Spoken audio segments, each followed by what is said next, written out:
We are very excited to welcome to the Kelly Alexander Show DJ and producer Sugar Jesus. He's been working with Kiesza, platinum artist Kiesza, on their song called Heaven Ain't Calling. Of course, their new album that is coming out, very soon, Kiesza's new album. And he has a bunch of other things that I cannot wait for you to learn all about. Andre, thanks so much for spending time with us. Thanks for having me on, Kelly. So, first of all, I have to start at the beginning. How did you get your start in music, and was your family supportive right away?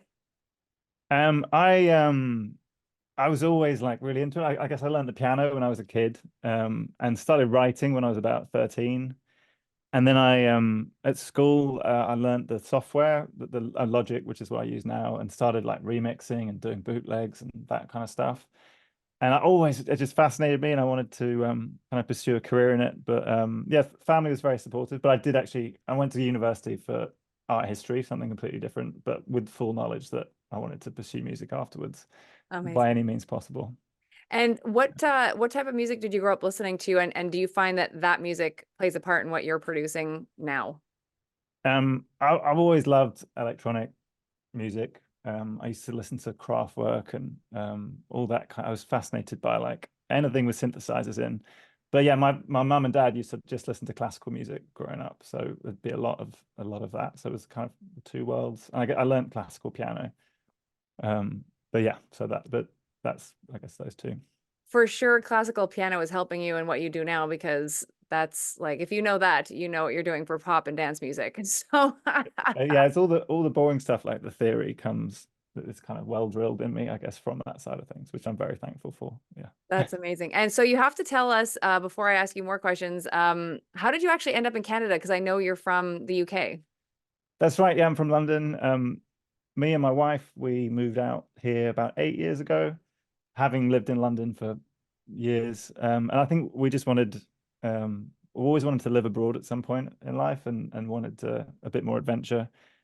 And yeah, we moved to Vancouver, and then just absolutely fell in love with the city and the country, and then eventually moved to Toronto, and we love it here. We've had 2 kids in Canada. And yeah, we now live in Toronto. I'm very happy. Yeah. That's amazing. Awesome. Can you talk to us too about, because like, I know just from being a dance fan myself, I always find that Europe is very advanced. Like sometimes I find I'm hearing new stuff from there first before it either breaks here or we catch up. So do you find that, or do you still feel like being in North America is the best place for you to be doing what you do? I think it's the best place for me to be. I mean, most of the labels that I release with when I do singles and stuff in the dance music world are European labels. And I went to ADE this year, the Amsterdam dance event, where the whole world kind of comes together. But I mean, it does originate from North America as a type of music. I don't know. I think North America is a great place to be making electronic music and just music in general. Yeah. And how do you find being in Toronto? Because I know, as a Canadian, that's obviously the mecca for many artists to go there. Obviously, my city as well of Montreal is a very creative city and place to be. But do you find that, like, yeah, that's the hub, that's where you should be producing and all that sort of stuff? I think so, yeah. I think that was really clear. Having lived in Vancouver for 3 years, and I absolutely love Vancouver. Can't say enough nice things about it. But the career opportunities since I moved to, I mean, yeah, I was in the studio with Kiesza like a year after moving here, which was just like a dream. And I just feel there's the infrastructure for it here in Toronto. I don't know, I just kind of figure that people that want a music career in Canada seem to end up in Toronto one way or another, at the moment, in my experience. So, Now, yeah. how would you describe your sound as a producer? I mean, it's varied. There are threads running through it. I love to try and make people dance, and I love to try and make people feel something as well. I was a songwriter before I was a producer. So I think, yeah, it often starts from the song with me, and then try and move people's feet along the way, make them feel something. It's very broad. Sorry. And do you like working with, obviously working with Kiesza, who's a well-established artist, is obviously a dream come true. I know certain producers and DJs that I speak to sometimes really want to work with big artists that are already established, and then there's a fair amount that actually want to break new ones. So where do you lie on that line? Um, I mean, I think that there can't be anything more exciting than breaking a new artist and like developing a sound and you know, being there from the beginning. And but obviously the odds are against you. So I think if a big artist comes knocking, you've got to be able to kind of work in both worlds. But yeah, certainly the idea of breaking an artist from a grassroots level to a much wider audience is would be a very exciting thing. Can you talk to us about how the relationship with you and Kiesza kicked off and how quickly you decided to continue working on a project? Because I think initially it might have just been a song you were going to work on, but now you've done the full album. Yeah, I mean, gosh, I was so nervous when we first worked together because I was a huge Kiesza fan. You know, I remember when Hideaway came out. I remember her first album, her doing like the press tour in the UK and like listening on BBC Radio One and hearing her interviews and stuff. So it was just the kind of music I was obsessed with at the time. Um, and yeah, it's my manager here, Adam Schomer, shout out. He had worked with Kiesza before, knew Kiesza's manager well, Luba, and yeah, he set up the session. I thought this isn't going to happen, she's going to cancel, whatever. Anyway, she came in. We had one session, went great, and in that session we did Heaven Ain't Calling and another song that is her next single that's become like the title track of the album. And I think those two kind of set a bit of a blueprint, and she was really excited by the direction. And then she's basically just started wanting to you know, sending me kind of unfinished songs she'd already started and wanting to kind of keep writing. And we just kind of went from there. I mean, we've got so much music together now, in various states of being finished.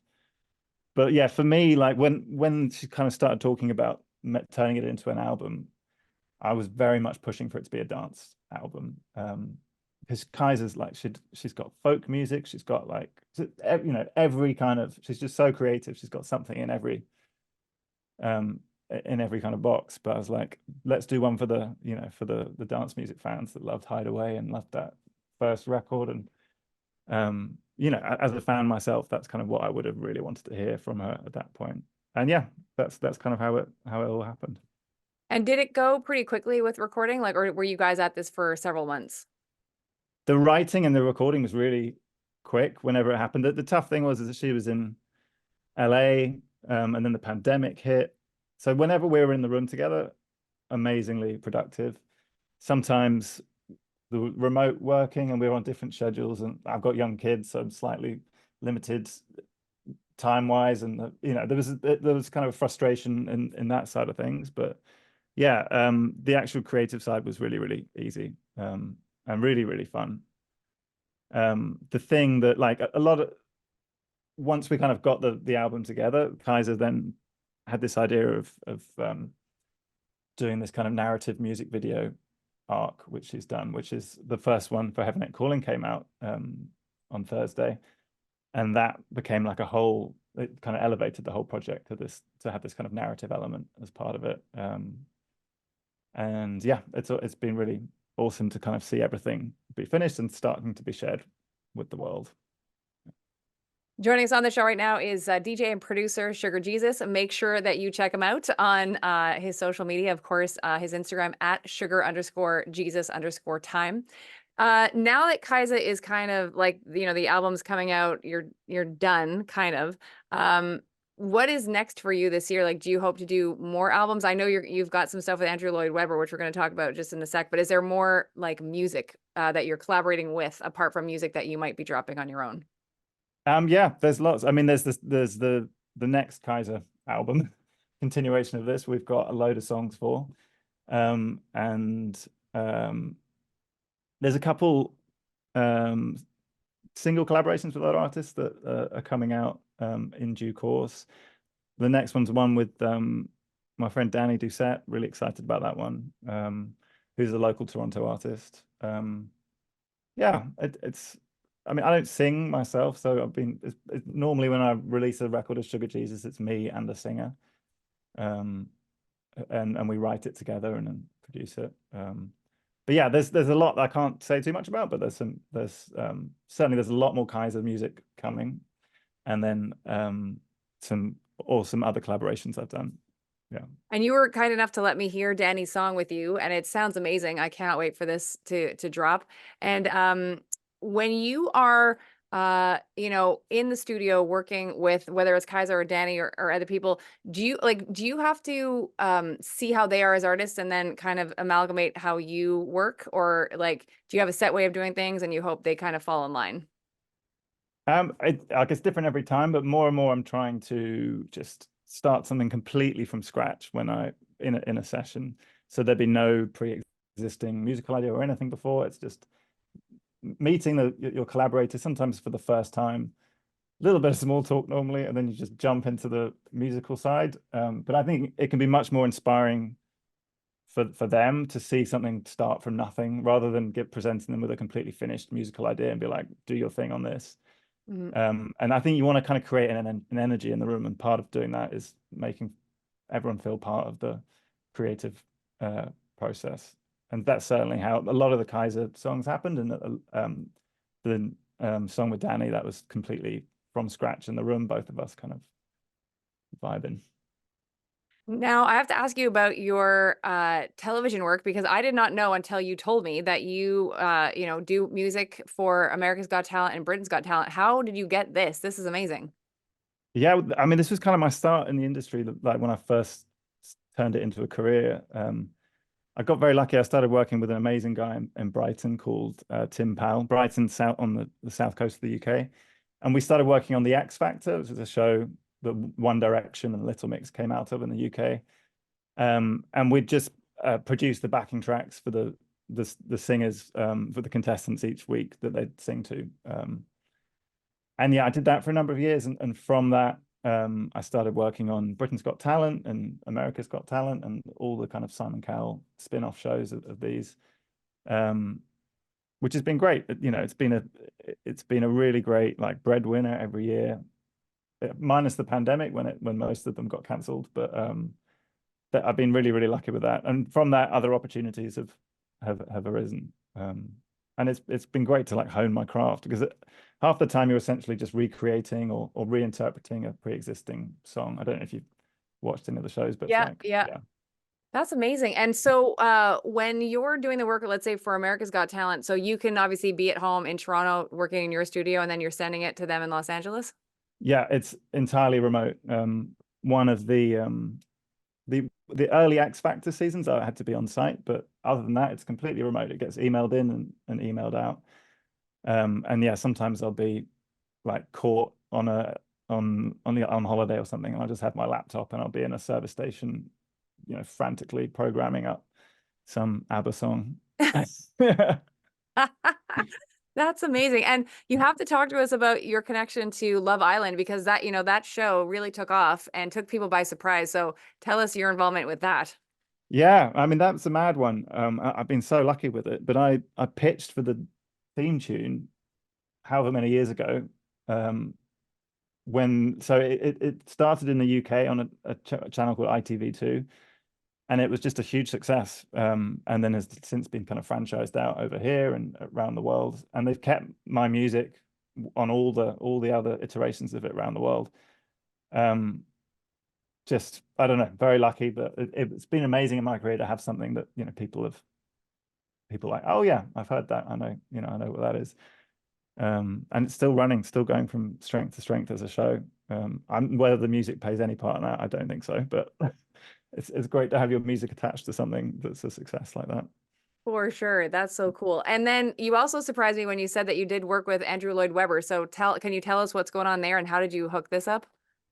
Well, yeah, this is what I'm currently working on. Is there Andrew Lloyd Webber's musical Starlight Express, which came out in 1984 in London.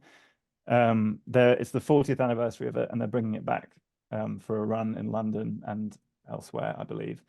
And yeah, I've been brought in with a good friend of mine, Matthew, to kind of we're producing the music, I guess. I mean, it's pre-existing songs, obviously, but we're reimagining them, I guess. and updating the production and that kind of thing. And yeah, it opens in June in London. I've never been part of a musical before, but it's been so much fun. A lot of work, but a lot of fun. So we're kind of halfway through the process at the moment. Yeah, I was going to ask you how you even manage everything because you've been doing all these other songs and then Andrew Lloyd Webber stuff. Like, I don't know when you sleep. Plus, you've got 2 little kids. So Yeah, well, I love it. I think if I just did all of one thing, I think jumping between completely different genres and different styles of music, I think it can inform me, it can inform the songwriting and inform everything. I think it keeps it really interesting, and I love it. But yeah, I'm definitely not sleeping enough. But yeah. probably not. And I wanted to ask you because you're producing so much now. Do you have any time to go out and spin, or you're like too busy? Very occasionally, I'd like to more. Me and my friends have just started a house night in Toronto, and we did our like inaugural launch of it a few months ago, and that was so fun. Yeah, I'd like to more, but because again, I think it makes you a better producer playing your music out and seeing the reaction and seeing what works and what doesn't, rather than just being in your bubble in the studio the whole time. So whenever an opportunity comes, I jump on it, but most of the time I'm in the studio is the answer. Yeah. And for the next like 6 months to 12 months, like 6 months to a year, what are you trying to manifest? Are you just trying to get these projects off, like done, completed before you try to go for something else? Yeah, certainly to see this musical through. That's the next. A lot of the next 6 months will be about that, and I'll have to be in London for a large chunk of that for the actual like rehearsals.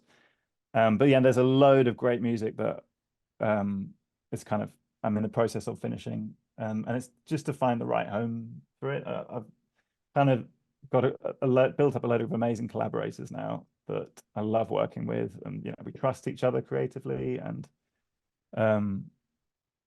just try and make as much music as I can, I guess. And do you have, like, speaking as a radio announcer who, plays a lot of top 40 music on the station I work for, is there other Canadian artists apart from Kiesza that you might want to, work with so that you get another radio play? Yeah, I mean, so many. I mean, I can't.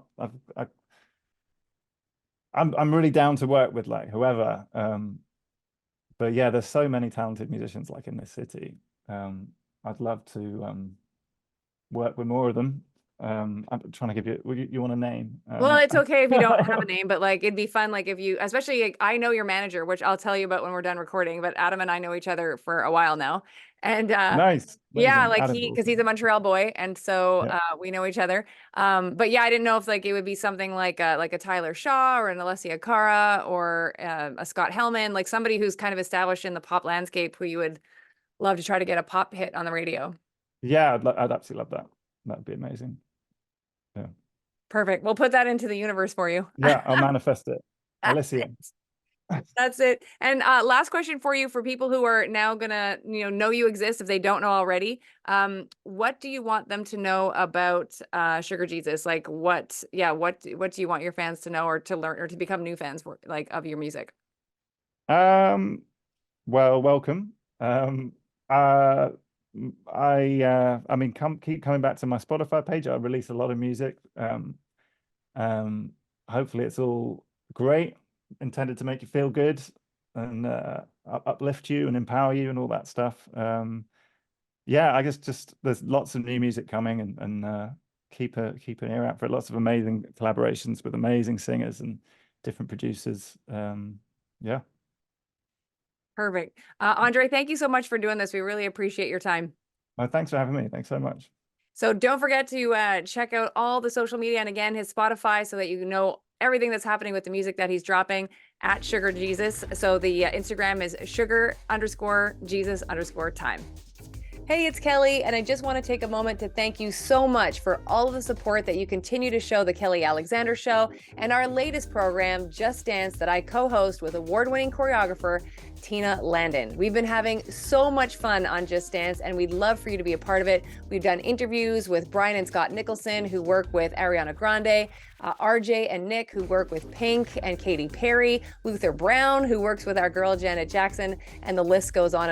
And we also have many surprises coming for you in this coming year. So please sign up and join us to have lots of fun.